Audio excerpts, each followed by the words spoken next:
Welcome to Woodward Wings. I am Justice Satawa, and I am joined by Spenmo Rax. Hello. Lionel is taking a day off today, so we will see him back next week. But we have lots to talk about today. We have Dougie Hamilton rumors. We have Erik Karlsson trade reactions. Nate Danielson is obviously the next Sidney Crosby. And we have a whole bunch more to get into, so we're going to tap right on into it. We're going to start actually with Nikolai Ehlers and a report that came out today from Elliot Friedman.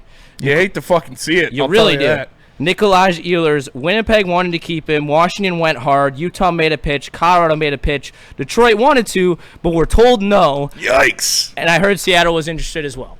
That is brutal to hear. To just be told straight up, yeah, no, we're good. Yeah, we're the ugly bitch at prom right now, dude. It's fucking, we can't even get in the door. We can't even talk to these guys. They say, oh, Detroit, no thanks. Ooh. This is a B+ level superstar too. This isn't even this isn't even like we're talking like. It's not like Mitch Marner's denying talking to us. No. Yeah, that one kind of stings. Not gonna lie. Ooh. Well, hopefully he's a fucking bum the rest of his career. I hope you don't score a point, dude. That's crazy. It's okay. He'll miss half the games. That's what he's known for. Yeah. So, Oof. Nikolai Ehlers. What kind of fucking stupid name is Nikolai, too? Fucking bullshit, dude. Fuck you, man. What do you mean you don't want to talk to us? Yeah, fuck. That shit pisses me. You think you're too fucking good for Detroit? Nikolai? Suck my dick, dude. This shit pissed me off. He said, we're not even going to talk to you. Dude, suck a dick. Where did he end up going? I can't even remember. Carolina. Yeah, have fun in Carolina, dude. Yeah, those big hockey fans out there. The Canes, love the Canes. Dude, fuck you, man. Oh.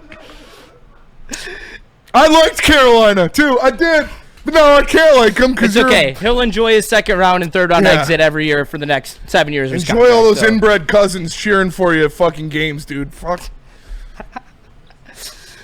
So yeah, Nikolai Ehlers. I hope the people in the fucking hills get you, Nikolai. I hope they come and find you. That's a real thing, and they're in Carolina.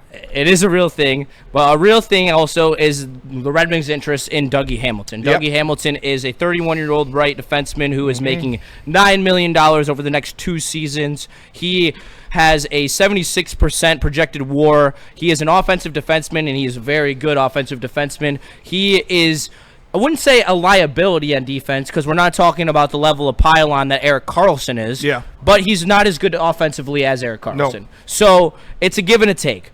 But in terms of what he can do for this roster is he can shore up that right side. He can play with Edvinsson. Edvinsson and him together would be a very nice duo together. I think Johansson and Seider on your first pairing would be what you go with. I think that Johansson is showing more than what Sherratt can give you. So I think moving Sherratt down to the third pair is the right play, putting him up with either ASP, Gustafsson, or Hall. But I know. What? No. 2, 3, 4, 5, 6. This is a guy who's finished in the Norris voting 6 times in his career. This is a guy who's finished in the top 10 of the Norris voting 4 times in his career. Do I think he is that? Do I think he's that elite? No, but he is definitely a lot better than pretty much anything you have.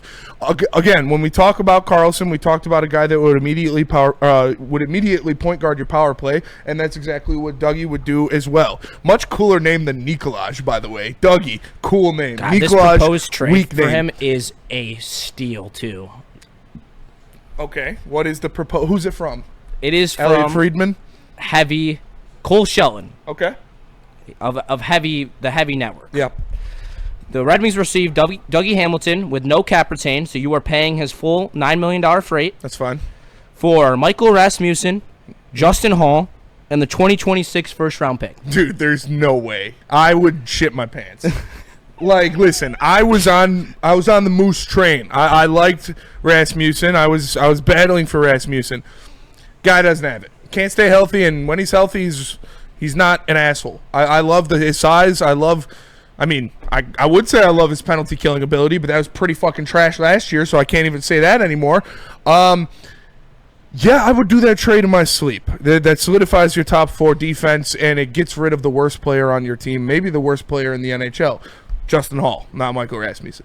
You give up Ras, you give up a first-round pick. I'm fine with that. I'm not that worried about picks anymore. Like, really, I mean, I know it sucks to lose a first-round pick because those are guys that you will eventually replenish with, but if you make this move, you are a serious playoff contender, so that pick's not even a lottery pick. If you make that move, you have a legitimate top 4 defense. You have a legitimate top 4 guys in the NHL. Like, other NHL teams will stack up their top 4 with yours and be like, okay, the weakest link would be Aljo, but that's still... Who you think it'd be him and Edvinsson on the second pair and Aljo and Seider on the first pair? Yes. Yeah. Yeah, that would be... Seider is good enough defensively to cover up for Aljo's being undersized. I agree. And Aljo is a good enough puck-moving defenseman where he will be able to help out Seider enough where... And again, Aljo, why I like Aljo, although he's not the biggest guy, he's not a bitch. He'll hit somebody. He will lay people out. He will not be stomped on. So him pairing with Seider, who we also know, known not bitch, Mo Seider. Yeah, okay. Okay, I'm happy. I like this. Is this going to happen? Probably not. Because anything I want to happen doesn't happen, and I hate my life forever. But, I literally am at the point where I think that the trade is going to literally come out of complete left field, no reports of it, Tage Thompson. No interest. It's just going to come out of nowhere, and it's just going to be like, yup, I'm Steve Yzerman. Tage Thompson and Owen Power. Welcome to Detroit. Dude, God, I would give up anything. Yeah, dude. Except for Casper. Every team wants Casper. I posted something on Twitter yesterday of Casper working out in Austria. Yeah. And literally Canadians fans were like, oh, yeah, this would be a great 2C for the Canadians. Yeah, I was like, eat shit, buddy. He's R2C. Get out of here. Yeah. He's R2C. Fuck off, dude. He's R2C. Probably going to be the 1C. I love Marco Casper. I'm all in on Marco Casper. You know what's also funny, too, is, like, God forbid you propose trading away Nate Danielson, but if you were to actually put out a trade for, like, trading Dylan Larkin off the... I swear the fan base would be more accepting of trading Dylan Larkin than Nate Danielson. Oh, for sure. And that's insane to me. It's insanity. It's insanity. Like, you guys know that right now Danielson would be the 4th best center on this team. He's not better than Andrew Kopp right now. So, like, and even at his peak... He's probably playing wing, honestly. Even at his peak, he's not going to be fucking Connor McDavid or Sidney Crosby. Like, this guy is... He's going to be a solid 2 or 3C in the NHL. It's not something that you have to hold on to like that. Like, Casper and Larkin are both... He's not going to be better than Casper or Larkin. I feel kind of comfortable saying that. I know he's young, and it's crazy to make that claim, and he could still develop and all of that. But what I've seen... I would be surprised. He's definitely not going to be better than Casper. No, I don't think he's going to be a better 200-foot player than Casper. I think if you are projecting him, like, currently, I'm seeing him more as a winger. And I think that he just doesn't have the grit that Casper has to play center. Yeah. And that's what it takes in this current era of the NHL is you need guys who are playing 200-foot physical games, and I think that Nate Danielson is more of a skill guy that would honestly flourish more on the wing. I think it's very similar to how a lot of people view Mason McTavish, who is a very solid center, but he's in my opinion, a winger at heart. He plays like a winger. He would thrive as a winger. And with him having less responsibility in the defensive end, I think that would only help his offensive game grow because I think we have all seen how skilled Nate Danielson is. Yeah. And I just question whether the 200-foot game will translate because it did not translate in the AHL playoffs. No, it did not. He looked bad. You were looking at him to be a guy that would step up for Grand Rapids in the playoffs, and he did not. You saw multiple guys shine brighter than Nate Danielson. You saw MBN shine brighter. You saw Lombardi shine brighter. Like they're it's tough. I'm not like out on him. I don't want people to think that, but yeah, I agree with you that I think the fan base would be more comfortable trading Dylan Larkin than Nate Danielson, which I believe is pretty crazy.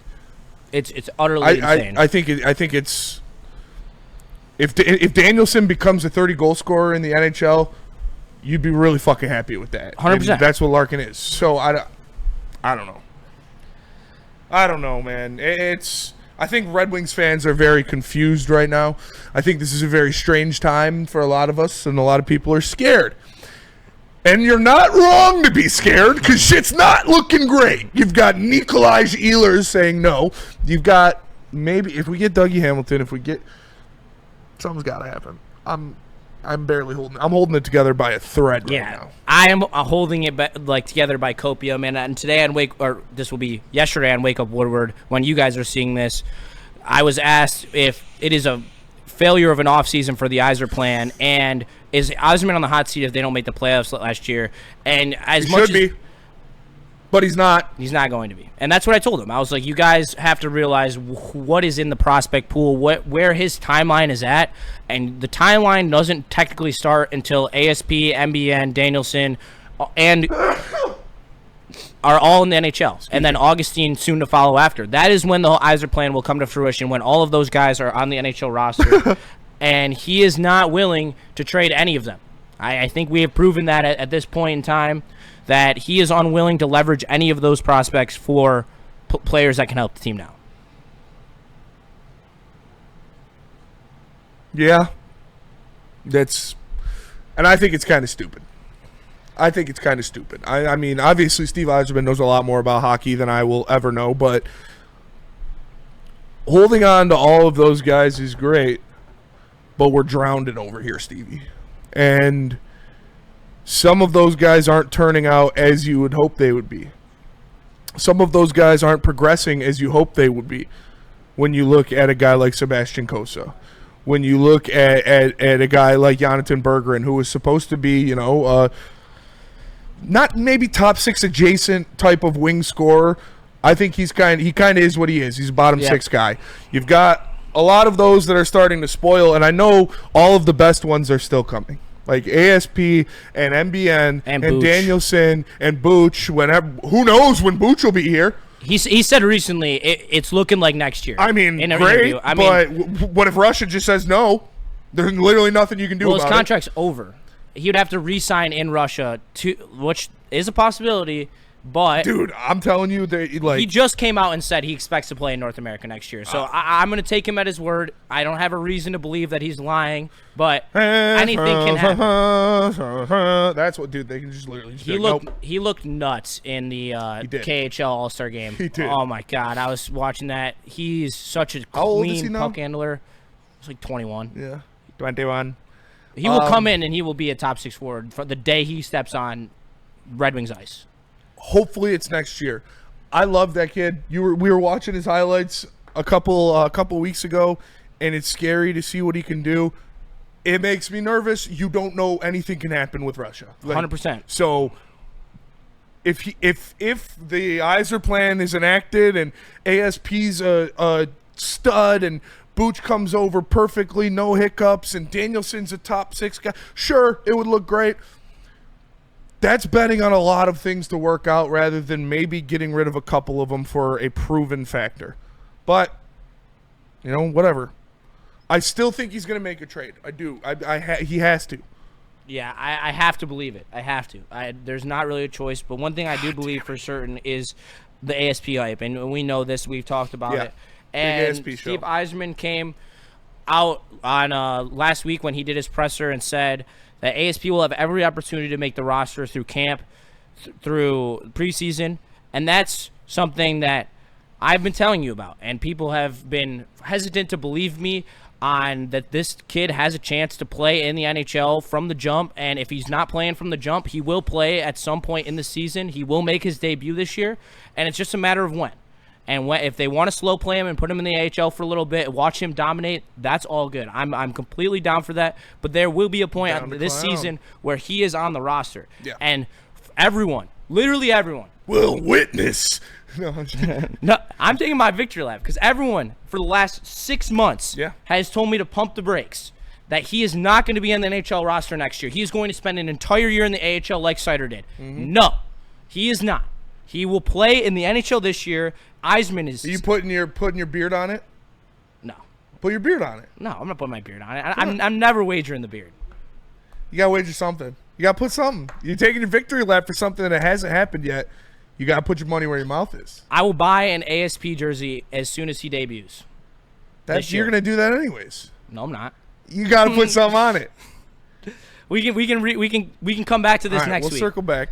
But I'm not wagering the beard. I literally never shave my beard. I know. That's why if you're that strong of an ASP fan. So he just has to debut this year? If he debuts this year, yeah, I'll buy you the ASP jersey. Even though I think he's going to debut this year, I just want to put your beard on the line. I'll buy you the ASP jersey if he does. If he doesn't, you got to shave your beard. All right, I'll do that. Okay. There we go. Got in there. That's It's on on wax. wax. That's on wax. It's on Stamp it. wax. All right. Yes, I think he's going to as well. So I'm excited for that. And that is the bright side, right? Like, if we're living in fantasy world right now, if we're living in fuck it, let's just be happy and smoke copium world right now. If Steve Yzerman doesn't make a trade, instead of jumping into traffic, at least we have the option that ASP can beat out Justin Hall in the summer.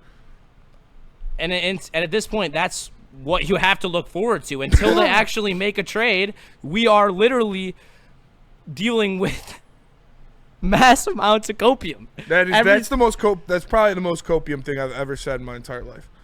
Like, we're not asking for a lot here. Like, Justin Hall and Ben Sherratt's wars are literally abysmal. What's Justin Hall's war?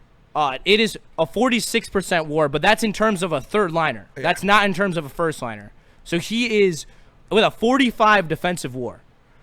And he has a 62% offensive war, and I can guarantee you that ASP, as a rookie, will have a higher offensive war than 62%. Yes. Can he manage to be around 45% defensive war playing third line minutes? I think so. Probably. That's not that hard to do. He's going to be better than Justin Hall. He's better than Justin Hall. I'm better than Justin Hall right now. Probably. And let's go to Erik Gustafsson. Erik Gustafsson, oh God, wow, I forgot about him, completely shocked at how good his war is. Holy crap. He's probably carried by his offense, right? No, defense. Really? 75% projected war. His competition level is 13% because he was playing on the third line, so these are all heavily inflated. But you're playing against the bottom 10% of the NHL. I hope your fucking stats look against the bottom 10% of the NHL. He has an 81% defensive war. Congrats, and Erik a 66 offensive war. You're the smelliest shit in the saloon. No, Gustafsson, he wasn't the worst defenseman of all time. He showed signs of being. I would be fine if he was your 7th D-man. And he did put up, 18 points last year in 60 games. Like, he was, as a defenseman, he was solid. He was minus 19 though, which is absolutely abysmal. Not great. I'm checking out Justin Hall at the moment. Justin Hall is probably minus 25. Minus 7. There's no way, dude. Dude, there's probably, no. What did he average? How much ice time did he average? Fucking 10 minutes, not even. But yeah, no, you got to improve on that. Anybody's an improvement on that. If you don't make a trade, 14 minutes on ice. 14? Yeah. Played in 73 games. I'm just worried about like having an undersized Aljo on your top 4. You can make up for it with Mo Seider. Yep. Having an undersized Aljo and an undersized rookie ASP on your top 4. Can't do it. Can't do that. You need to have one of them play on the third Yeah. Play. And I don't want it to be ASP, but Aljo's earned top 4 minutes. I think Sherratt on the third line with ASP. I do not want ASP's first partner to be Sherratt. I mean, I don't either, but who are you going to give him to? You got to trade for somebody, bro. Like, I mean, in reality right now, ASP will be playing with Edvinsson if he were to come up here. Yeah. And Sherratt would be put on the third pairing with probably Gustafsson. Are you sure he wouldn't be on the first pair with Mo Seider? I'm not. I'm pretty sure he would. I'm pretty sure he is going to be. Kill myself, dude. We're gonna go day one. Sherratt, Seider, first pair. I'm gonna blow my third pair. Justin Hall and Gustafsson. Oh, and this team's making the playoffs. So this team's making the playoffs. So John Gibson's gonna see 50 shots a night, man. We are cooked. Everyone's gonna chirp that trade because they. Yeah. Oh, John Gibson's not. Look what he's got in front of him, dude. Come on. Let's talk about the PK. How did we improve the PK? Like, I want answers. I seriously do. Because Yzerman came out and said that they improved the PK. Appleton played limited PK minutes for Winnipeg. JD Docker, I mean, whatever. Docker, I mean, he's a depth defenseman. Yeah. I mean, I honestly, I'm going to wait. I'd rather have him than Gustafsson or Hall out there. I'll tell you that. I agree. Maybe he plays on the first pair with Seider. I could see that. Docker helps the power play. Appleton will help the power play. Getting the PK. Or PK, yeah, excuse me. Yeah, Docker had a lot of block shots last year. He's good at blocking shots, got solid defense. Yeah, he'll help the PK. Carter Mazur being back will help the PK. Andrew Kopp being healthy will help the PK. John Gibson in net will help the PK. So we're looking at.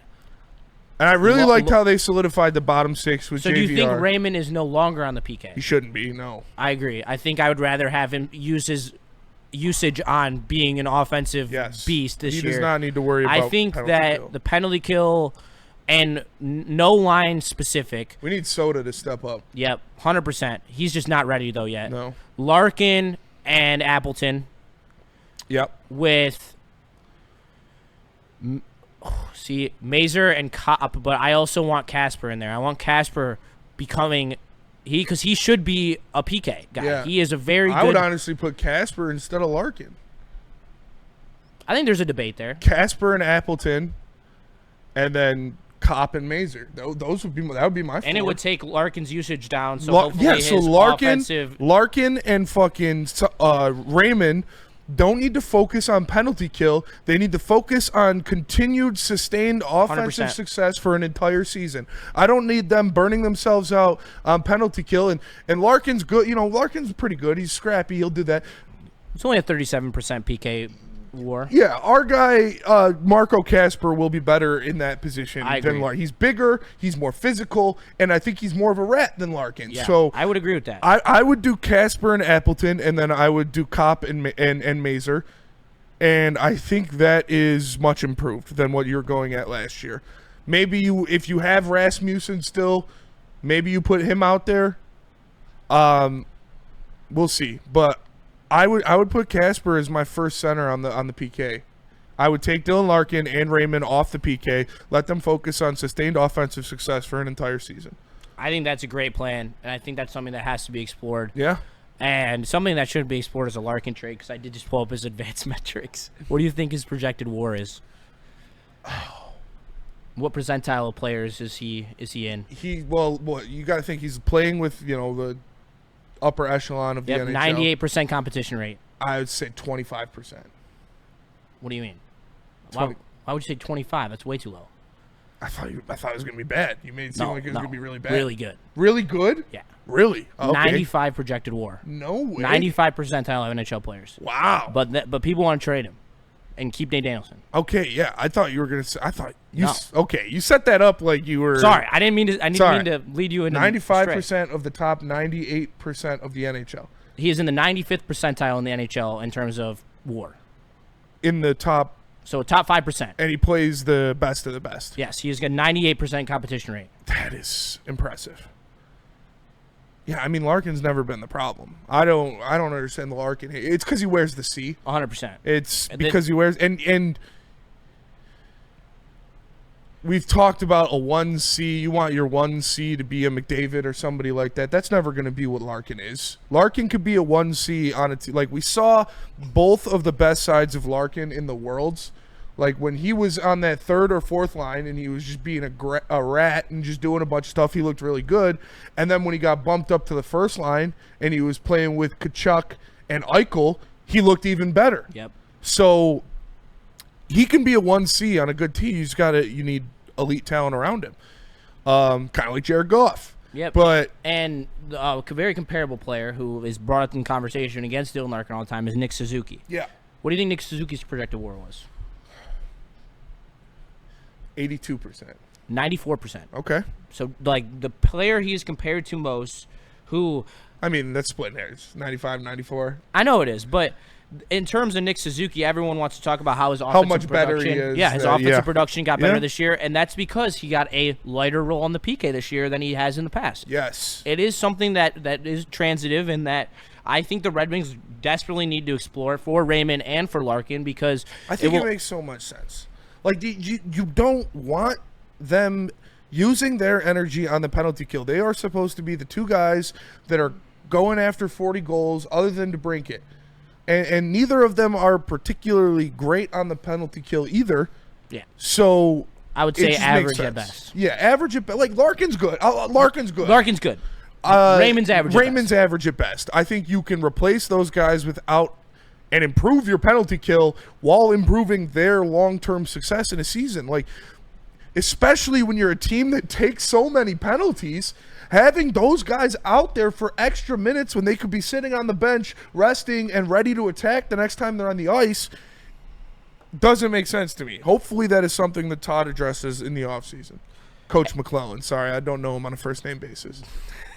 I did meet him in Birmingham. Take the analytics as gospel, too, because analytics do lie as well. You have to have the eye test as well. Gustafson's WAR was egregiously too high. So take it as a grain of salt, but it is a nice tool to help you navigate in a... Yeah, you set that up like Larkin's is going to be really low, but I love to see that because you could see the value of Larkin. Like, NHL fans see the value of Larkin and other NHL teams are pining for, like, if the Red Wings actually do trade Larkin, that they would be he would be one of the best 2Cs in the NHL. Yes. That's why other fans want him so bad. Red Wings fans put a ton on because look at the guys who have worn the C. Yep. In our lifetimes. Yzerman. Before our lifetime. Yzerman, Lidstrom, Zetterberg. What do all those guys have? They got some of these. And Larkin doesn't. And all of those, like Zetterberg, Zetterberg was never, well, he was for a little bit. He was a dog. Yeah, but I want to say like best player in the league. Like no, Steve never. Yzerman was the best player in the league at one point. But Zetterberg. Nick Lidstrom was the best player in the league for pretty much his whole career. You look at Zetterberg, he had a couple years where he was as good as it gets when you talk about a two-way forward and just an absolute monster. Larkin has never been that yet, and that's what fans expect. When you're wearing the winged wheel and you got the C on your chest, they expect you to be one of the best players in the NHL. And Larkin is not that. And that's where all the I think overhate comes from because people expect him to be more than he is. He is very similar to Zetterberg. Zetterberg was a better penalty killer. Yeah, but if you look at Zetterberg's and much career, better at puck protection, and he was much tougher. If you look not trying to hate on Larkin. We're just talking about the comparison. For Zetterberg came into the league, he started as a wing. Yeah. He averaged over a point per game as a wing, but then when he transitioned to center, he was just under a point per game for pretty much the rest of his career. Yeah. And that's what happens. I mean, when you are tasked with being a center and you have wings that can score, that's the thing. You are going to be better in the point category, which is where Larkin needs another scoring wing to help out Raymond, where he can focus on being that 200-foot center that he strives in. That's the role he strives in, not being the scorer of Raymond. That's when he is best. You can't ask Larkin to be something he's not. You can't expect Larkin to be Connor McDavid, or you can't expect him to be Sidney Crosby. That's not who he is. Like you said, he is a 200-foot grinding center that could be very good if you have elite wings around him. That's what, like, you got to take, even not, if you don't want to take Larkin off the penalty kill, okay, you have to take Raymond. You have to take Raymond off the penalty kill. Raymond cannot sustain a full season of playing the way he does and playing first-line minutes while also being on the penalty kill. It's proven. He has never put together a full season. Take him off PK. I 100% agree. We got to take him off the PK. And let's just wrap it up with a little mailbag reaction to some of the comments that we got in our last video. Thank you guys as well for the last video. Y'all. You guys killed it. Yeah. Got first episode with awesome. Over 100 likes. Got 102 likes, 93 comments. So keep Shout killing out. it. Drop Smash a that like button. and drop a comment in the chat. We appreciate it. And I'm doing it right now, Justin. During the regular season for the Detroit Red Wings, me and Justin will be doing post-game shows for every single Red Wings game. After the games, just going to be a quick, like 15 to 20 minute, 30-minute thing where we just break down what happened in the game. It's going to be a lot of fun, so make sure you tap in with that all season long. Yes, we are very excited to bring you that coverage. It is part of the extra coverage we're trying to start here at Woodward Sports, so we will be the pioneers of the post-game show for every game. So hopefully you guys enjoy that. And shout out to Casey Mize. I know it's a Red Wings show, but no, you got to shout him out. Love to see the kid get the All-Star nod, man. People keep underestimating how deep our prospect pool is. When I see potential trade packages, everyone struggles to come up with a deal, considering you're probably pairing it up with next year's first-round pick. Anton Johansson, Belichnikov, Lombardi, Wallander, Plante, Kosa, I suck at this name. Kazikin, the Finn that we just signed. All process we could throw into a void in Casper or Danielson. And what I say to that is, I'd rather give up Danielson than half of those guys. I'd rather give up Danielson than maybe not half, but when we're talking about Belichnikov, when we're talking about Anton Johansson, I'm keeping Anton for sure. Anton is 6'4". He's only played professional North American hockey for 4 games in the playoffs last year, but he looked good. He was In good. my opinion, the best defenseman on the ice for the Griffins last year in his first time playing on North American ice. He's big. He's fast. He skates so well.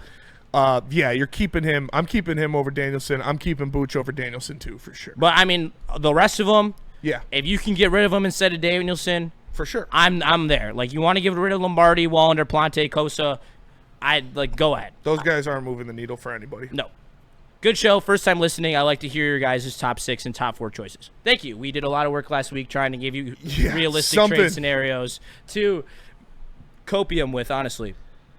17. Copp could fill left wing 1 or left wing 2 nicely. Before he got hurt last year, he was heating up in the McClellan system. Yes, heating up as a center, though. Yeah, center. He is an elite defensive center. Got to have him at 3C. You don't have another good center on this team. You can't have Rass play center. He can single-handedly carry the third line. Yeah. It doesn't matter who you put next to him. No. That will be a net Especially plus. with Patrick Kane on the third line, you need Copp at center to weigh out his defensive right now he's reps. on the second line. I know.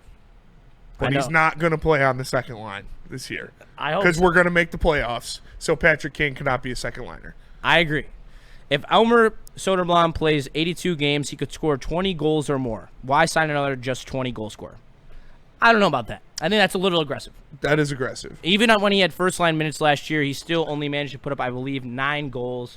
And I think that's a fair jump for him. That's a big jump. It's a big jump. Got to see it. Got to see him play 80 games. Yeah. And got to see the jump in skill. I know the hands are there a little bit. He's going to get a lot of work on the second power play unit this year. That'll be good for him. So we'll see. 20 goals is aggressive.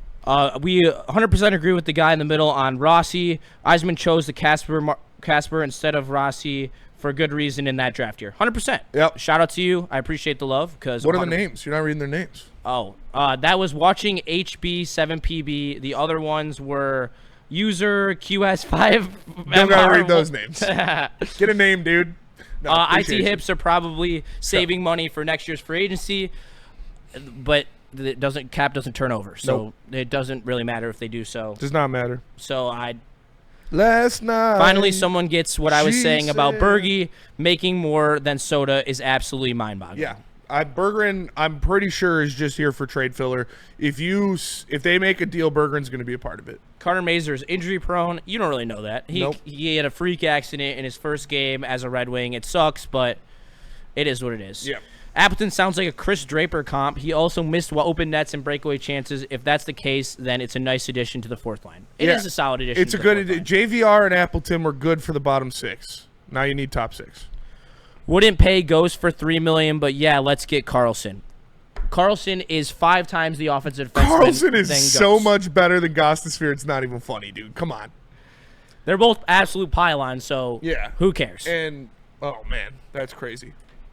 I'd like Rasmus Dahlin and Moritz Seider on the top line. I'd trade ASP, the second-round pick, and 2 second-round picks back-to-back 2026-27 for Rasmus Anderson. That was Christopher J. Rich Pisces, and I could tell you what, that's not enough to get Rasmus Dahlin. Yeah. It will be ASP and 2 first-round picks to get Rasmus Dahlin. Yeah. Because he is under control for the next couple of years with a very cap-friendly contract.